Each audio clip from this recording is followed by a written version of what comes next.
మనందరమే చూస్తున్నాం. మనందరి ఆరాధ్య దైవం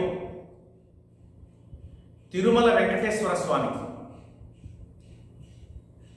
పత్రికల్లో, ఎలక్ట్రానిక్ మీడియాలో అనేక రకాలైన కథనాలు చూశాం.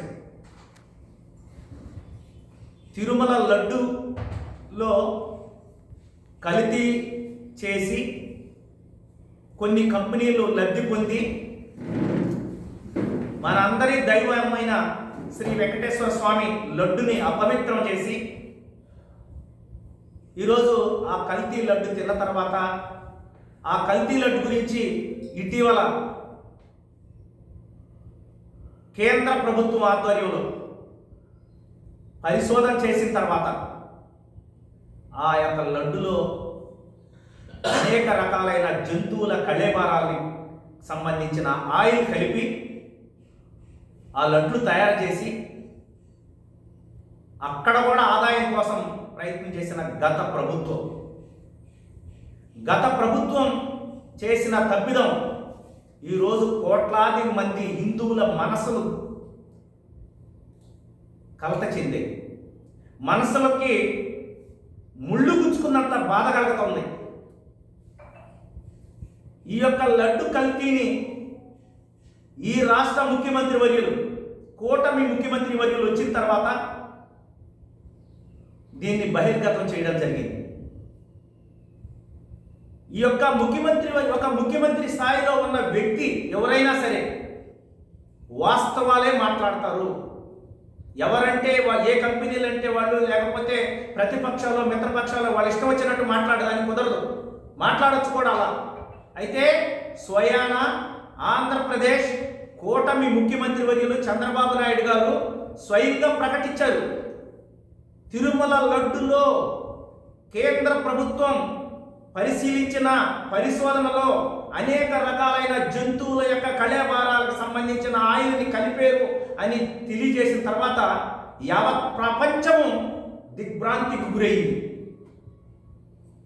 ఇలాంటి సంఘటనలు మరొకసారి పునరావృతం కాకూడదనే ఉద్దేశంతో గత ప్రభుత్వం పైన, గత ప్రభుత్వంలో ఉన్న ఎగ్జిక్యూటివ్ ఆఫీసర్ మీద, అలాగనే చైర్మన్ మీద తగిన చర్యలు తీసుకోవాలని చెప్పి భారతీయ జనతా పార్టీ తరఫున మేము తెలియజేస్తున్నాం. హిందువులకి హిందూ దేవాలయంలో రక్షణ లేని పరిస్థితి చూస్తున్నాం. గత ప్రభుత్వంలో జగన్మోహన్ రెడ్డి గారి హయాంలో ఆ యొక్క తిరుమలలో అనేక రకాలైన అపవిత్రమైన కార్యక్రమాలు జరిగినాయి. అలాగనే ఈ రాష్ట్రంలో కూడా మనం చూస్తా ఉన్నాం. ఒక పక్క రథాలు కూల్చివేత, ఒక పక్క విగ్రహాలు కూల్చివేత, రక్షణ లేని పరిస్థితుల్లో చూసాం మనం.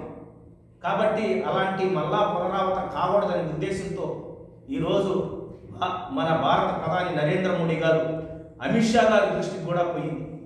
ఈ ప్రపంచంలో ఉన్న శ్రీ వెంకటేశ్వర స్వామి భక్తులు అందరి మనోభావాలు దెబ్బతిన్నాయి కాబట్టి ఆ దెబ్బతిన్న గాయాలని మాన్చుకోవాల్సిన అవసరం ఉంది. కాబట్టి వాళ్ళ మీద వెంటనే చర్యలు తీసుకోవాలా, వాళ్ళ మీద విచారణ జరిపించాలా, విజిలెన్స్ కమిటీలు వేయాలా. అలాగనే అక్కడ ఎవరైతే అన్ని మతస్థులు ఉన్నారో వాళ్ళందరికీ కూడా వేరే దగ్గర వాళ్ళకి ఉద్యోగాలు కల్పించాలా. టీటీడీలో మాత్రం కుదరదు. మనం ఎక్కడన్నా వక్ బోర్డులో కానీ లేకపోతే ఇంకొక దగ్గర కానీ హిందువులకి ఎక్కడా కూడా ఉద్యోగాలు ఇవ్వటం లేదు కూడా.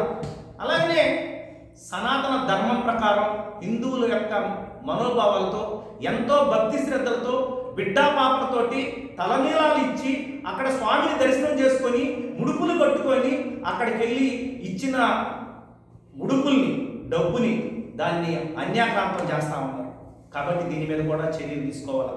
కాబట్టి మేము బీజేపీ తరఫున ఒకటే చెప్తున్నాం, ఇలాంటి చర్యలు జరగకుండా ఉండాలంటే అక్కడ అనేక రకాల విషయాల మీద విజిలెన్స్ కమిటీలు వేసి అక్కడ కేంద్ర ప్రభుత్వం, రాష్ట్ర ప్రభుత్వం రెండు కలిసి పవిత్రతను కాపాడుకోవాల్సిన సమయం ఆసన్నమైంది. కాబట్టి ప్రజలు నిన్న ఈరోజు సంప్రోక్షణ కార్యక్రమం జరిగింది. కాబట్టి ఇక ఎక్కడా కూడా అక్కడ ఎలాంటి అపవిత్రత తావు లేకుండా లడ్డుని మళ్ళీ అందరూ పవిత్రంగా స్వీకరించాల్సిన అవసరం ఉంది. కాబట్టి మనం అందరం కూడా భక్తి శ్రద్ధలతో భగవంతుడిని కోరుకుందాం. ఇలాంటి దుర్మార్గుల మీద ఎవరైతే గతంలో ఉన్న చైర్మన్ కానీ, ఎగ్జిక్యూటివ్ ఆఫీసర్లు కానీ, టీటీడీ బోర్డు మెంబర్స్ మీద కానీ ఆ భగవంతుడే సరైన శిక్ష ఇస్తాడని చెప్పి మేము నమ్ముతున్నాం.